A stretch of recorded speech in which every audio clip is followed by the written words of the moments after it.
Last week we saw four main technology US companies going down and losing about $130 billion in market cap valuations. And these were Facebook, Apple, Google, and Amazon. And the main reason for that was speculations that and indications that came out that we're going to see antitrust laws filed against these companies. The Federal Trade Commission is taking over Amazon and Facebook, and the DOJ is taking over the antitrust issues with Google and Apple. But here is my issue with this thing. Nobody likes big companies. But big companies doesn't make these four really monopolies. Because, for example, Facebook and Google are providing free service. So it's not even a question of prices going up and the consumers are getting hurt. Yes, we do have privacy issues with these companies because Google and Facebook are collecting immense amount of data on us. But that is not equal to a monopoly issue. And therefore, I'm not so sure these antitrust laws against these big four US companies are going to pick up traction because these are not, in my view, monopolies. In fact, these companies brought in the last 10 years tremendous innovation. If it wasn't for, say, Apple, I don't think Uber, Lyft, and Airbnb will be what they are today because we use our smartphones to book most of the fares and the purchases with these media platforms. So I wanted to talk about it briefly, and I'm going to drill down more so about some companies. Let's take Apple, for example. Apple in the US controls about 45% of the market share with their smartphones. Globally, they are not the market leaders. Globally, this is Samsung and Huawei that are the market leaders, really. So I don't think it's a monopoly, globally speaking. Okay, that's fine, but Apple charges 30% on every app that comes to market. And I would answer that that actually brings additional innovation. And even if they'll be forced to cut the prices on the apps that come to their platform, that will mount to maybe $10 to $13 a share, not even 7% of the company's market valuation. So I don't see that as really an antitrust issue. I really don't. Let's talk about Google, for example. Google controls about 40% of the online advertising market. 20% of the market goes to Facebook. But out of $123 or so billion in market size, only $88 billion is online advertising market share. So here again, we can hardly say that Google is a monopoly. Some might say, well, they charge a lot of money on their Google Play platform, but that's only 5% of their business. So I don't see a big issue there as well. Also, 55% of all online searches are initiated really on the Amazon platform.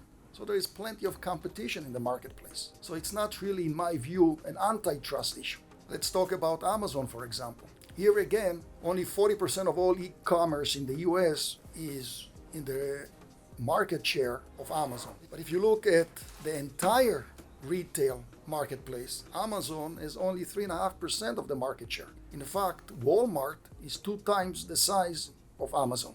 So I don't see a monopoly issue there as well. And yet these companies lost a lot of value last week. Some people might come and say that there is tremendous concentration of talent with these four big mega companies, Facebook, Apple, Amazon, and let's add Microsoft to the mix. Some people say that 70% of all AI engineers work for these companies. So that might be an issue. But then again, I don't think it equals a major monopoly issue or antitrust legal battle against these companies. And in fact, the government doesn't have good track record winning antitrust issues. They didn't win the last antitrust battle with AT&T eventually merging with Time Warner. That went through. They didn't even win the battle of trying to break down Microsoft. Microsoft had to pay a penalty, but that was the end of it. Privacy issues are not monopoly issues. In fact, Facebook set aside $3 billion to deal with privacy issues.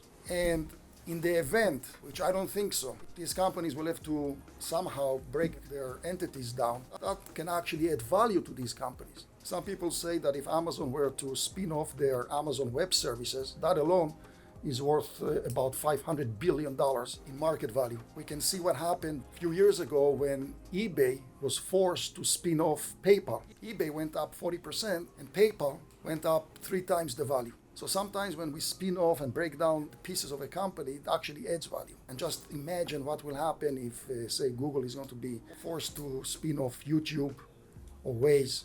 That can actually add a lot of value because some people in the marketplace think that Waymo is worth by itself $100 billion or more, one of the largest S&P 500 companies. Therefore, we need to look at all these antitrust issues at the right perspective.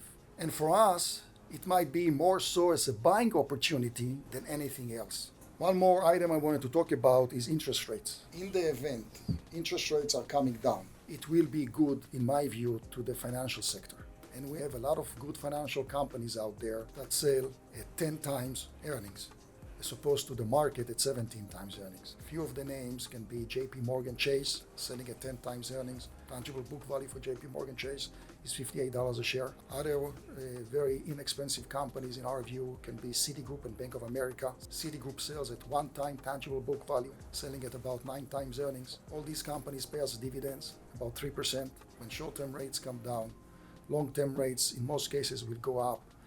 And if the yield curve is steepening, banks can make more money because they borrow their funding at a very low rate and re-lend that money on the long end of the curve at a very high spread.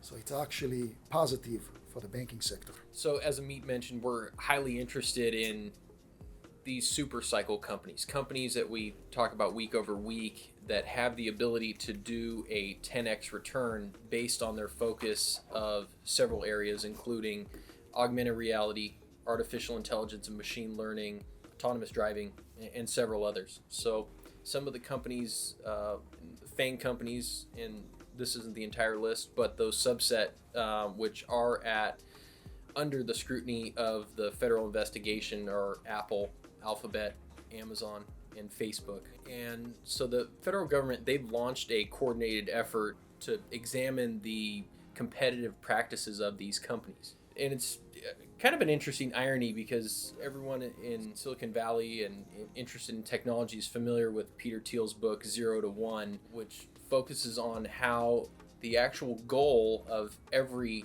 company is to gain as much market share as possible and in turn gain a monopolistic control over an industry. Okay, and so that's what these companies are doing, yet they're trying to actually look a lot smaller than they really are. So due to these federal inquiries, these companies combined lost about $130 billion in aggregate market share. These are bellwether companies for the NASDAQ and actually brought the NASDAQ down 1.6%. But I think the real question we need to look at is how much the consumers have been harmed during all this. And I think some of these companies have harmed consumers more than others. Some not at all. Some, they need to be looked at more from an anti-competitive point of view. Now, if they have harmed the user, looking at these companies individually will give us that perspective. There are companies that have massive privacy issues, whereas some of these companies, like Apple, we know, has really doubled down on the privacy issue and has embedded it in their frameworks all along the lines from their Chrome browser all the way to their iOS SDK to actually limit privacy concerns. They don't actually ingest all of the private information into the cloud to analyze it. Whenever they can, they actually analyze it on the device,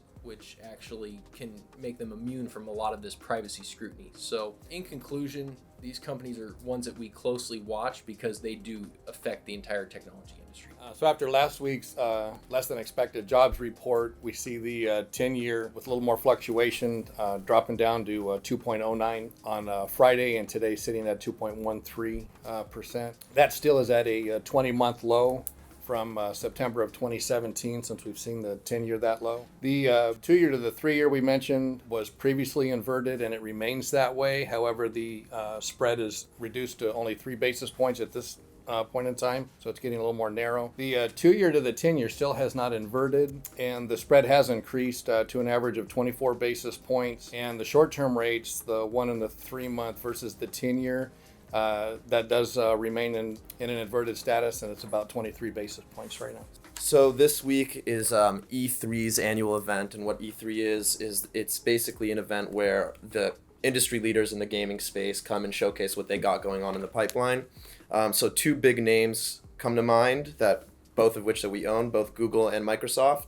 So Google actually announced in March that they were going to release their new streaming platform called Stadia. So this is the first of its kind. It's completely cloud-based. So that's why it's so revolutionary, is because there's no hardware involved at all. So basically you pay $10 a month plus a controller for $70. Initially there will be 30 games released in November. So they're going to be working with third-party publishers such as Electronic Arts, Warner Brothers, 2K, and Sega, featuring big budget games such as Assassin's Creed, Mortal Kombat, and Destiny 2. Then next up, we're going to talk about Microsoft, which they're going to be releasing. They're going to be talking about their new console called Project Scarlet, and they're also going to be talking about their cloud-based streaming service called Project xCloud. Now, as far as the subscription model goes, Microsoft has already entered this space with their Xbox Game Pass, where you pay $15 a month for about 100 games, and they actually released some interesting statistics that I wanted to talk about. So people who use Xbox Game Pass experience about a 20% increase in the amount of time they play, a 40% increase in the number of games they play,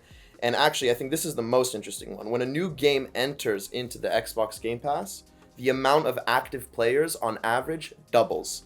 And there's also a 25% increase in pre-orders since this has been implemented, and a 10% increase in franchise sales. And also regarding their Project xCloud, this is going to be also the first of its kind for Microsoft. It's going to be a cloud-based streaming service that allows users to access their entire Xbox library, all of the games they own, including the ones on the Game Pass, on their mobile devices. So I think it'll be interesting to see how the convergence between mobile gaming, which accounts for 50% of the market, of the gaming market, and console gaming, which accounts for about 30% of the market, sort of comes into fruition, and how the industry is going to adapt to this new business model that's becoming more and more widespread.